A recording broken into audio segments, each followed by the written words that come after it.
Assalamualaikum warahmatullahi wabarakatuh. Halo teman-teman semuanya, para pejuang CPNS. Baiklah, kali ini kita akan lanjutkan pembahasan kita untuk menjawab jenis soal tes wawasan kebangsaan part 19 tentang pilar negara.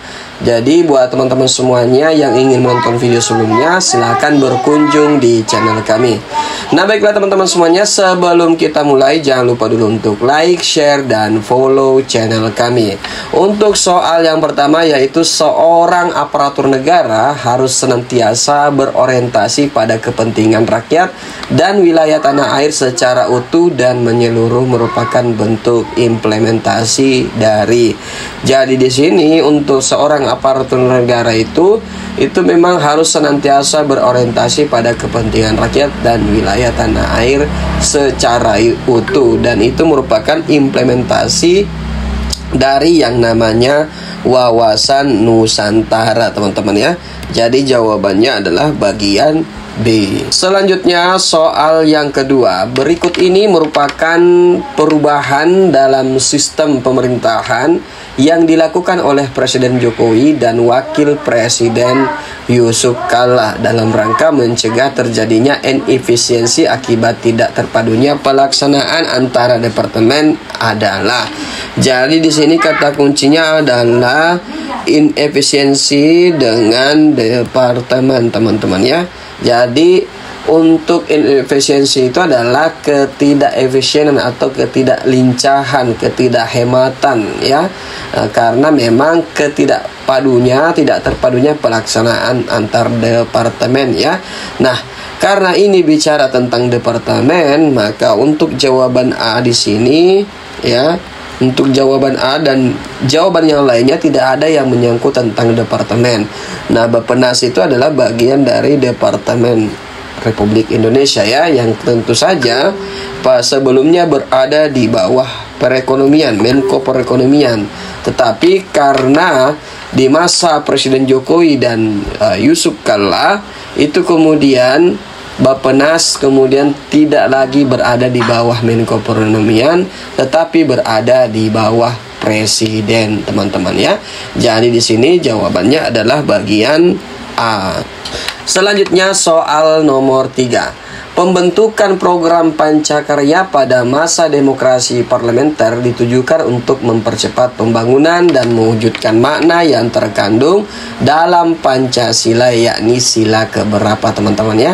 Jadi di sini untuk pembentukan program Pancakarya yang tentu saja di mana untuk program Pancakarya tersebut ya terdiri dari 5 pasal, teman-teman ya. Terdiri dari 5 pasal yang kemudian tujuannya untuk mempercepat pembangunan ya, mempercepat pembangunan di masa Presiden Soekarno pada saat pembentukan Zakon Kabinet ya, atau Kabinet Karya yang dipimpin oleh Insinyur Juanda. Nah, tentu saja mempercepat pembangunannya adalah tujuannya untuk mewujudkan pemaknaan terhadap yang namanya Persatuan Indonesia, teman-teman ya. Jadi di sini jawabannya untuk Pancasila, pemaknaan untuk mempercepat pembangunan itu adalah kandungan dari makna Pancasila pada sila ketiga, yaitu tentang Persatuan Indonesia, teman-teman ya. Jadi di sini jawabannya adalah bagian C. Selanjutnya soal yang keempat. Nah, pada soal yang keempat ini yaitu tujuan dari dijadikannya Pancasila sebagai landasan ideal dalam menentukan politik nasional dihadapkan pada kondisi dan konstelasi geografis. Pada kondisi dan konstelasi geografisnya, Indonesia dengan segala aspek kehidupan nasionalnya adalah. Jadi di sini bicara tentang tujuan dari dijadikannya Pancasila sebagai landasan ideal dalam menentukan politik nasional, karena memang pada kondisi konstelasi geografisnya itu meliputi segala aspek kehidupan nasionalnya. Nah, di sini untuk jawabannya pada bagian A, bangsa Indonesia dapat menjadi bangsa yang cinta damai dan ikut aktif dalam perdamaian dunia, teman-teman ya. Nah, selanjutnya jawaban bagian B, bangsa Indonesia senantiasa berpijak pada yang namanya paham kebangsaan dan selalu terbuka untuk menjalin yang namanya kerjasama antar bangsa. Kemudian bagian C, bangsa Indonesia senantiasa siap siaga dan waspada dalam menghadapi berbagai macam bangsa dan negara, ya, berbagai macam ancaman dari bangsa dan negara. Kemudian B, bangsa Indonesia yang terdiri dari berbagai suku dan bahasa adalah satu kesatuan bangsa yang bulat dalam arti seluas-luasnya. E, bangsa Indonesia dapat menjamin kepentingan bangsa dan negaranya di tengah-tengah perkembangan dunia. Jadi di sini tujuan dari dijadikannya Pancasila sebagai landasan ideal dalam menentukan politik nasional itu memang karena dihadapkan pada konstelasi geografis, ya. Kondisinya konstelasi geografis Indonesia itu sudah pada aspek segala kehidupan, pada aspek kehidupan nasional, di mana bangsa Indonesia ini memang adalah harusnya dan tujuannya untuk menjamin kepentingan bangsa dan negaranya di tengah-tengah perkembangan dunia, teman-teman, ya. Jadi di sini jawabannya adalah bagian E, di mana bangsa Indonesia yang tentu saja yang menjadi tujuan, ya, tujuan dari dijadikannya Pancasila itu sebagai landasan ideal, ya, sebagai landasan pandangan hidup, ya, yang memang tujuannya supaya bangsa Indonesia ini dapat menjamin kepentingan bangsa, ya, dan negaranya di tengah-tengah perkembangan dunia. Jadi jawabannya bagian E. Selanjutnya soal yang kelima.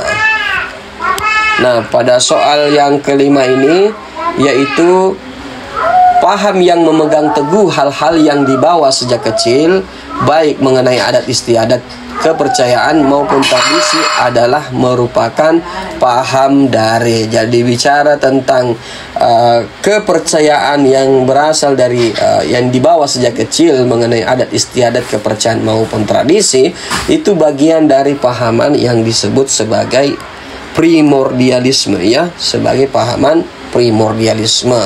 Jadi jawabannya bagian B.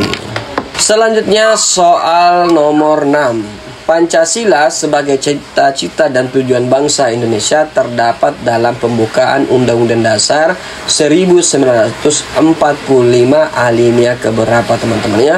Jadi kalau bicara tentang cita-cita dan tujuan bangsa Indonesia itu terdapat pada alinea kedua dan keempat, teman-teman, ya. Ya, tentu saja jawabannya adalah bagian D. Jadi di sini untuk nomor 6 jawabannya adalah bagian D. Nah, seperti apa itu alinea kedua? Untuk alinea kedua itu berbunyi yaitu dan perjuangan pergerakan kemerdekaan Indonesia telah sampailah kepada saat yang berbahagia. Jadi tentu saja alinea kedua ini menjadi sebuah cita-cita, ya, cita-cita bagi bangsa Indonesia yang tentu saja memang di mana perjuangan bangsa Indonesia itu sudah sampai pada saat yang berbahaya dengan selamat sentosa mengantarkan rakyat Indonesia ke depan pintu, ya, ke depan pintu gerbang kemerdekaan, ya. Nah, kemudian untuk pada alinea keempat yang berkaitan dengan tujuan nasional itu sendiri berbunyi melindungi segenap bangsa Indonesia dan seluruh tumpah darah Indonesia dan memajukan kesejahteraan umum.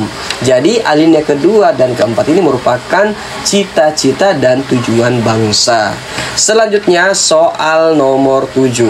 Apabila peraturan perundang-undangan yang sudah dan akan dibentuk menyimpang dari isi dan inti Pancasila, maka peraturan perundang-undangan tersebut akan batal demi hukum. Hal tersebut merupakan Pancasila sebagai. Jadi di sini ketika ada yang namanya peraturan undang-undangan yang sudah dan akan dibentuk tetapi ternyata menyimpang dari isi, ya, dan dari inti Pancasila, maka tentu saja di sini Pancasila itu akan, ya, Pancasila itu sebagai itu bisa membatalkan aturan tersebut demi hukum, ya, karena memang peran Pancasila itu menjadi papan uji teman-teman ya, atau aturan penguji bagi aturan perundang-undangan yang kemudian tidak sesuai dengan apa yang menjadi inti dari Pancasila. Jadi di sini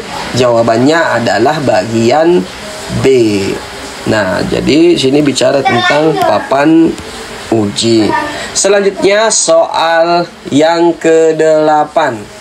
Pembinaan wawasan kebangsaan dan ketahanan nasional dalam rangka memantapkan pengamalan Pancasila, pelaksanaan Undang-Undang Dasar 1945, pelestarian Bhinneka Tunggal Ika, serta pemertahanan dan pemeliharaan keutuhan NKRI merupakan salah satu urusan pemerintahan. Jadi di sini untuk pembinaan wawasan kebangsaan ya, maka tentu saja menjadi urusan ya, salah satu urusan pemerintahan dalam hal tentang ini berbicara tentang umum ya. Jadi di mana pembinaan wawasan kebangsaan dan ketahanan nasional itu ya, untuk memantapkan pengamalan Pancasila itu sudah menjadi ya salah satu urusan pemerintahan pada bagian atau urusan pemerintahan secara umum teman-teman ya. Jadi di sini jawabannya adalah bagian B. Selanjutnya soal nomor 9. Nah, pada soal nomor 9 ini yaitu dalam praktik kenegaraan kita, teori trias politika oleh Montesquieu tidak bisa dilaksanakan secara murni. Sebab ya, jadi teori trias politika ini yang tentu saja bicara tentang kekuasaan yudikatif, kekuasaan legislatif, kekuasaan eksekutif, di mana untuk pelaksanaannya ya, pelaksanaan yang tidak bisa dilaksanakan secara murni yaitu pada wilayah kekuasaan badan yudikatif secara mandiri ya. Jadi di sini yang tidak bisa dilaksanakan ya secara murni yaitu badan yudikatif. Yang mana itu badan yudikatif adalah kekuasaan kehakiman sebagai kekuasaan yang merdeka ya. Tentu saja di situ pada tingkat atau kekuasaan yudikatif ya, itu merupakan kekuasaan yang tidak bisa dilaksanakan secara murni di pada teori trias politika teman-teman ya. Jadi jawabannya adalah bagian A. Selanjutnya soal yang ke-10. Nah, pada soal yang ke-10 ini yaitu pembahasan mengenai latar belakang filosofis sebagai pemikiran pembinaan dan pengembangan wawasan nasional Indonesia ditinjau dari hal-hal berikut. Kecuali, jadi kita membahas mengenai latar belakang filosofis sebagai pemikiran pembinaan dan pengembangan wawasan nasional Indonesia ditinjau dari hal-hal berikut. Karena ada kata kecuali, itu berarti yang bukan bagian dari pembinaan dan pengembangan wawasan nasional ya. Nah, sekarang kalau kita pahami secara teori bahwasanya pengembangan nasional wawasan nasional Indonesia itu ditinjau dari pertama aspek falsafah Pancasilanya ya, kemudian yang kedua aspek kewilayahan Nusantara, kemudian bagian ketiga aspek sosial budaya bangsa Indonesia, kemudian aspek kesejarahan Indonesia teman-teman ya. Jadi pada aspek kesejarahan, jadi ada 4 yang kemudian menjadi tinjauan dari pembinaan dan pengembangan wawasan nasional, yaitu bicara tentang falsafah Pancasila, aspek kewilayahan Nusantara, aspek sosial budaya bangsa Indonesia, dan aspek kesejarahan Indonesia. Itu berarti di sini yang bukan bagian dari tujuan dari pembinaan dan pengembangan wawasan nasional adalah amanat Undang-Undang Dasar 1945. Jadi jawabannya adalah bagian B yang merupakan jawaban yang dikecualikan itu. Nah, baiklah teman-teman semuanya, seperti inilah jawaban untuk soal wawasan kebangsaan. Semoga informasi ini bermanfaat. Jangan lupa untuk like, share, dan follow channel kami. Assalamualaikum warahmatullahi wabarakatuh.